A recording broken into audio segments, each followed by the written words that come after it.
jumping in as a buyer right now, you're going to get a better deal for the house. You're going to For sure.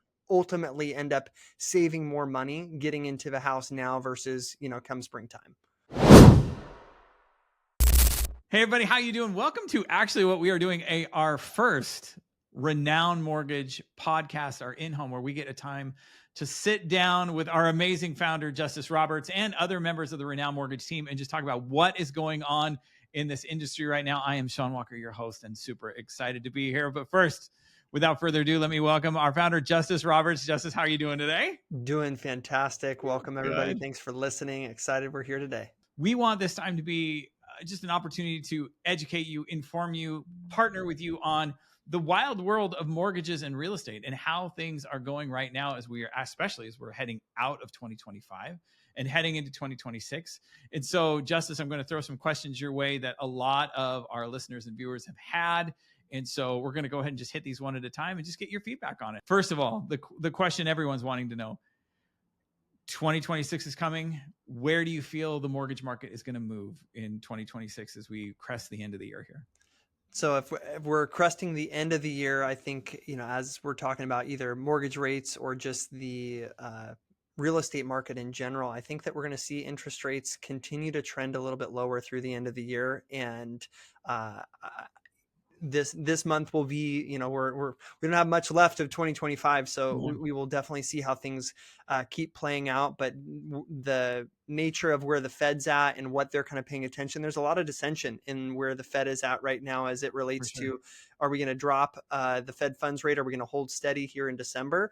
And I think looking over the course of the next couple of weeks, because the government's been shut down, I think that we're going to be getting some important market updates here in the next week, even just this week, tomorrow, that's going to be indicative of where the Fed's what data they're going to have available to lean into come December.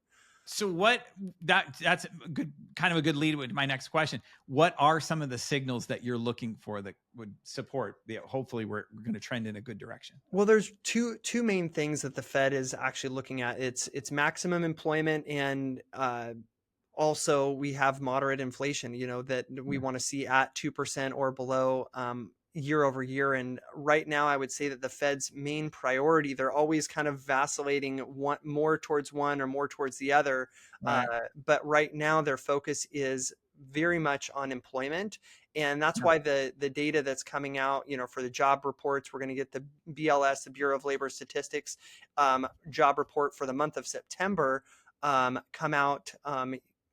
Basically, we should have got it in October, but the market was shut down. So that's the information that we are looking forward to. And really, it's unemployment. Where is that going to be trending? And do we see the contraction that a lot of us are feeling? Does that show up in the job numbers? And if so, I think that gives us a lot more confidence that the Fed will be cutting in December and then into next year as well. It does appear like we kind of have landed in this perfect storm where rates, inflation, government shutdown, there's just no one has a crystal ball. And those who pretend to have a crystal ball, it's probably broken or unplugged. It just does not feel like it's working the way that we thought. We see, people out there saying, this is it, rates have dropped. And we're then not seeing that manifestation of rates drop, partially because just the conversation of rates dropping a month earlier or 2 months earlier, we're already baked into what we were expecting to see when the Fed actually made a move. And so a little bit disappointing. So to that end, buyers who have been sitting on the sideline,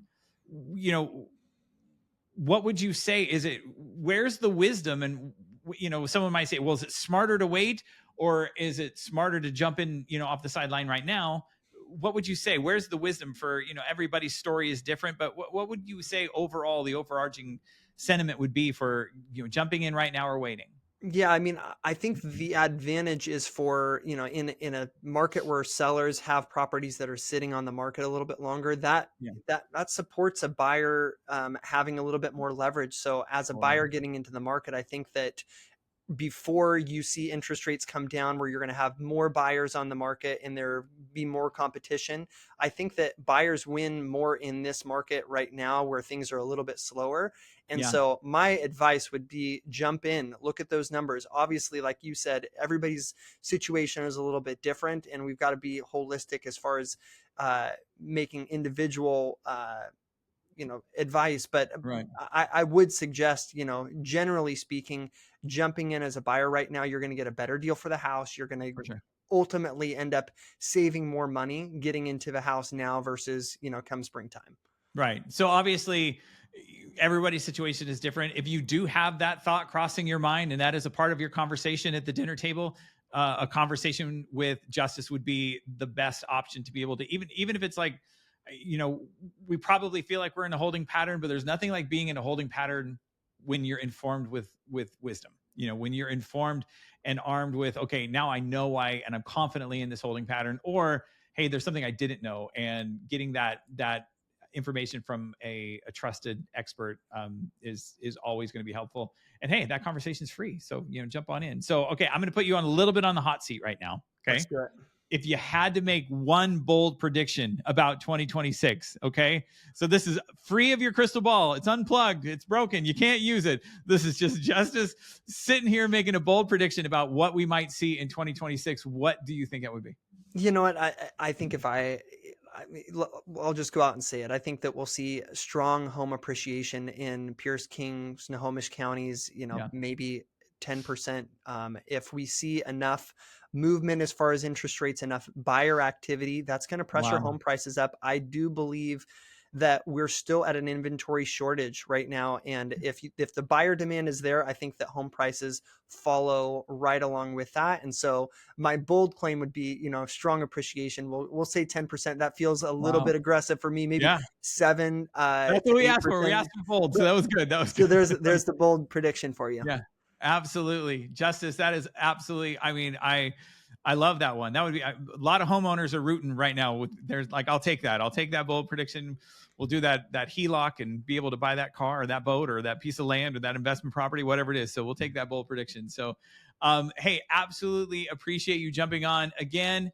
If you joined us and you've joined us here for the first time, we are going to do these every single week. We want to just every single week be able to just take a few minutes to bring and add value to you of why here at Renown Mortgage we value our clients, we value the families that we work with, believing that the absolute best is yet to come. And so if we can be a part of your journey in any way, shape, or form, do not hesitate to reach out. And again, just check in and go ahead, like, share, subscribe.